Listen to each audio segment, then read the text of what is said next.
जय जय साई, जय जय साई, तेरी महिमा अति सुखदाई।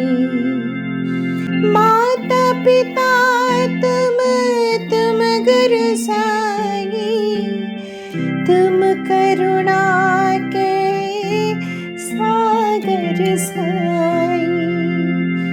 जय जय साई, जय जय साई, तेरी महिमा अति सुखदाई। ओम साई राम। हमारे साई श्रद्धा सबूरी चैनल से आप सभी साई भक्तों का बहुत बहुत स्वागत है और सभी साई भक्तों को मेरा शत नमन।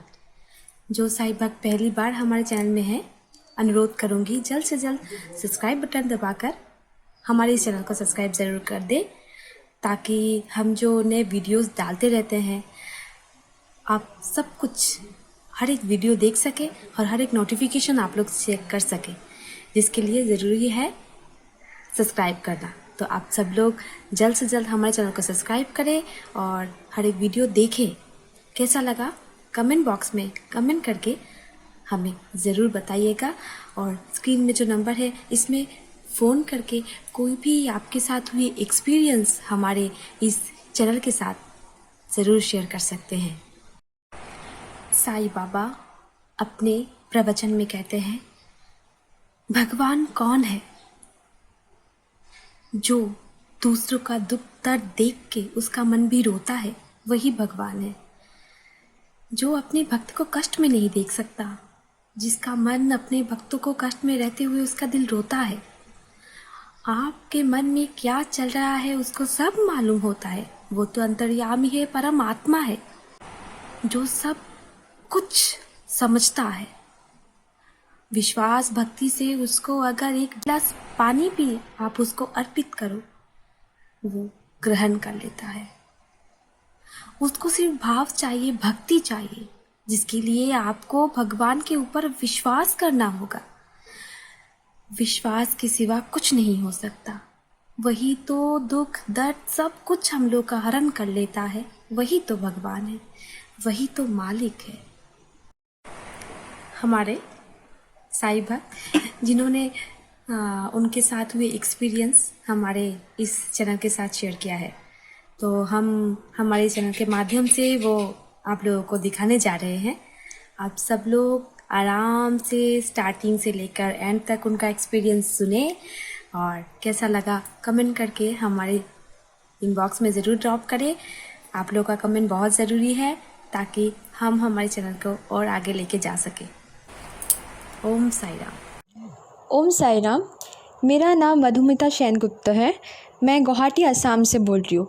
मैं एक बार फिर से साई श्रद्धा सबूरी चैनल को बहुत धन्यवाद देती हूँ, क्योंकि उन्होंने मुझे एक बार फिर से मौका दिया ताकि मैं आप लोग के पास आऊँ और मेरे साथ हुए बाबा के कुछ एक्सपीरियंस आपके साथ शेयर कर सकूँ। साथ में मैं रूपाली दीदी को भी अपना बहुत बहुत धन्यवाद देना चाहती हूँ, जिन्होंने मुझे फिर से एक बार मौका दिया ताकि मैं अपना एक्सपीरियंस शेयर कर सकूँ। और इस एक्सपीरियंस को सुनने के बाद मुझे आशा है कि आप लोग अपने मन में थोड़ा सा साहस जता सकते हैं, ताकि इस महामारी से आप बाहर निकल सके, जहाँ पे हम लोग देख रहे हैं कि रोज़ करोड़ों लोग, बहुत लोग मर जा रहे हैं। आपको डरने की कोई ज़रूरत नहीं, क्योंकि आप लोग सभी बाबा के भक्त हैं और सभी लोग बाबा के शरण में हैं।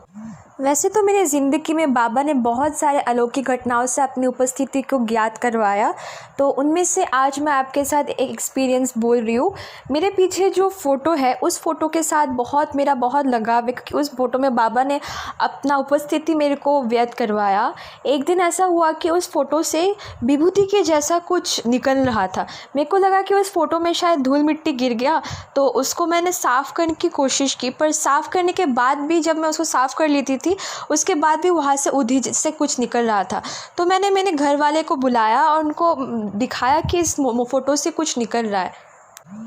फिर मेरे जो रिलेटिव्स थे उनको मैंने दिखाया कि देखो इस फ़ोटो से कुछ निकल रहा है, मेरे को तो समझ में नहीं आ रहा है, शायद आप लोगों को समझ में आ जाए। तो उन्होंने गौर से देखा तो उन्होंने बोला कि ये तो तुम्हारा सौभाग्य है, ये सच्ची में बाबा के फ़ोटो से उधे निकल रहा है, ये तुम्हारा सौभाग्य है कि बाबा स्वयं तुम्हारे घर में प्रकट हो रहे।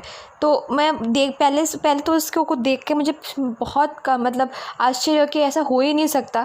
फिर मैंने उसको तरफ देखा तो मेरे को भी एहसास होने लगा कि ये उधी है।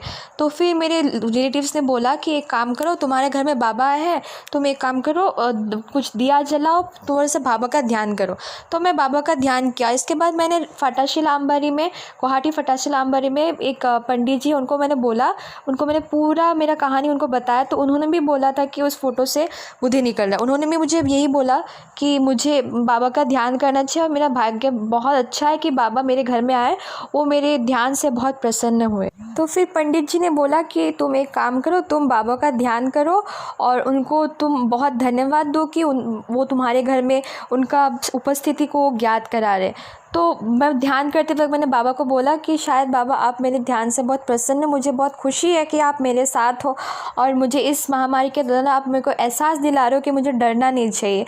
और सच्ची में जो फ़ोटो से जो उधी निकल रहा था वो देख के मेरे मन में इतना खुशी लगा था, मेरे मन में कोई डर नहीं था, क्योंकि मुझे पता चल गया था कि बाबा ने मुझे अपने बेटी के तौर में मान लिया है और मैं जहाँ पे भी होंगी वो मेरे साथ होंगे, मेरे हर मुश्किलों का सामना करने में मेरी सहायता करेंगे और मेरे को डरने की कोई ज़रूरत नहीं।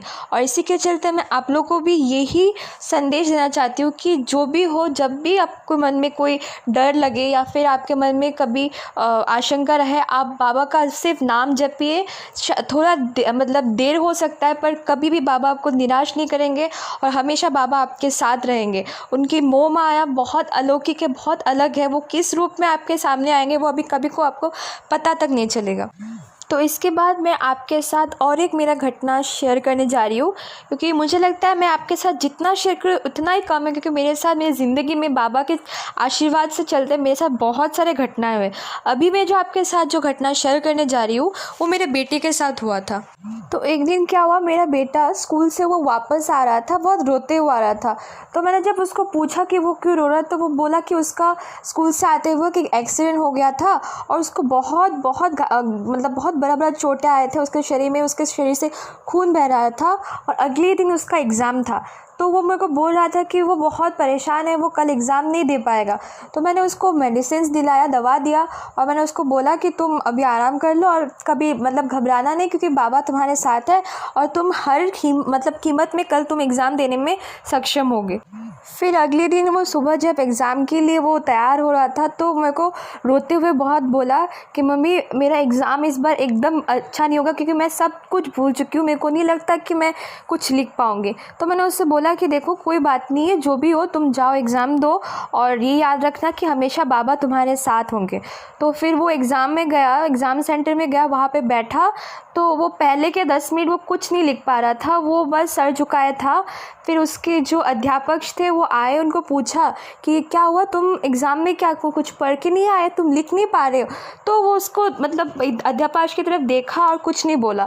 फिर उसने मन ही मन बाबा को शरण किया, बाबा को याद किया और आपको सुन के आश्चर्य होगा कि बस उसके याद करने के 10 मिनट बाद वो उसके मन में सब कुछ जो पढ़ा था सब उसको याद आ गया और उसने 2 घंटे में अपना पेपर निकाला, कंप्लीट किया और 2 घंटे में वो घर वापस आया। और बाबा के आशीर्वाद के चलते उसने उस समय उसका फर्स्ट मिला था, उसको फर्स्ट रैंक आया था उसके क्लास में। तो ये जो घटना है ये मेरे बेटे के साथ हुआ था और उस वक्त भी बाबा ने मेरे को एहसास दिलाया कि वो मेरे बेटे के साथ, मेरे परिवार के साथ, मेरे साथ हमेशा हर सुख दुख में मेरा साथ देंगे। तो इसके चलते मैं फिर से आपको ये बताना चाहती हूँ, ये संदेश देना चाहती हूँ कि आप कभी भी आपके मन से हौसला ना छोड़ना, कभी भी मत सोचना कि बाबा आपकी तरफ मुंह फेरे बैठे। ऐसा कभी हो ही नहीं सकता कि बाबा इस दुनिया में सबको अपना बच्चे के जैसा मानते हैं। और थोड़ा सा श्रद्धा और सबूरी जो बाबा हमेशा अपने भक्तों से चाहते हैं उसको अपने साथ रखते हुए आप बाबा को अपने शरण में आपको याद करना। और मेरा मानना है कि बाबा हमेशा आपके पास रहेंगे और आपको उनकी उपस्थिति का एहसास दिलाएंगे। थोड़ा सा अलौकिक अवस्था में उनको आपका एहसास याद आएगा। Thank you. ओम साई राम।